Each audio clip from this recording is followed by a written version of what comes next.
সাধারণ শিক্ষার্থীদের উপর হামলার প্রতিবাদে আগামীকাল বুধবার সারা দেশের সকল ক্যাম্পাসে বিক্ষোভ মিছিলের ঘোষণা দিয়েছে ছাত্রদল। মঙ্গলবার নয়াপল্টনে বিএনপির কেন্দ্রীয় কার্যালয়ে সমসাময়িক বিষয় নিয়ে সংবাদ সম্মেলনে এই ঘোষণা দেন ছাত্রদল নেতারা।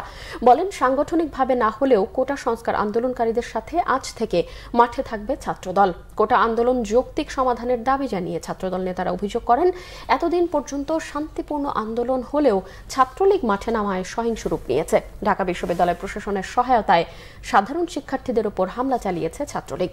সংবাদ সম্মেলন শেষে নয়াপল্টনে বিক্ষোভ মিছিল করে ছাত্রদল নেতারা।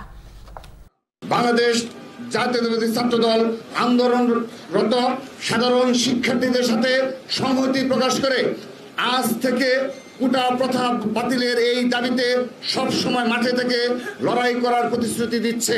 আগামীকাল সারা দেশে জেলায় জেলায় মহানগর বিশ্ববিদ্যালয়ে শুধুমাত্র এই অবৈধ প্রধানমন্ত্রীর কটূক্তির প্রতিবাদে এবং সাধারণ শিক্ষার্থীদের উপর নারকীয় হামলার প্রতিবাদে আমরা সেই কর্মসূচি ইতিমধ্যে গ্রহণ করেছি।